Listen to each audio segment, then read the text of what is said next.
During the Vietnam War, Lockheed's engineers managed to peer into the future of attack helicopters. Looking back more than half a century later, it's easy to spot in the AH-56 Cheyenne the outlines of machines that came after it. The team nearly realized its ambitious vision in full, only for a tragic chain of events to consign their idea to the back shelf of history. Helicopters had secured a firm place in the U.S. forces during the Korean War.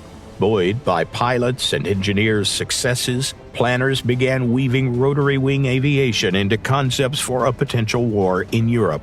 What interested the brass was not only transport, but anti-tank potential.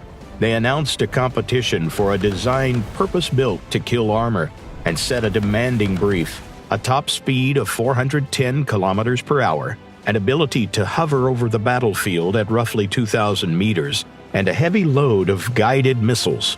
Lockheed's proposal won the day.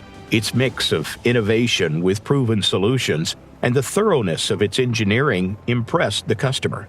Compared with the rotorcraft of the previous decade, Lockheed's prototype looked like a visitor from the future. The fuselage was long and slender to cut drag. The stub wings were shaped to stay out of the way at high speed. The helicopter got a turboshaft with triple the power of the famous Huey. A stabilized 30mm autocannon sat in a fully transversible chin turret, remotely aimed through a digital system. In the 1960s, the Cheyenne also carried a laser rangefinder and a thermal imager, and its engine exhausts were fitted with IR-suppressing shrouds.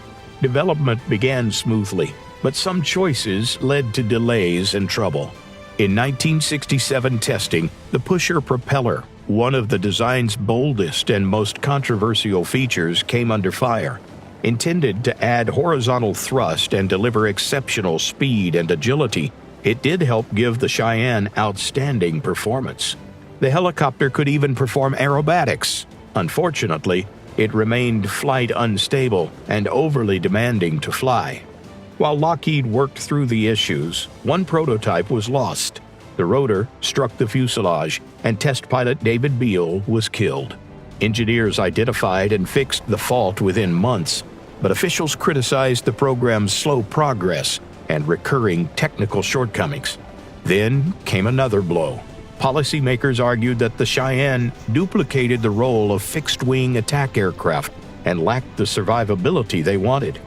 To showcase the helicopter's potential, Lockheed staged a public demonstration, only for misfortune to strike again.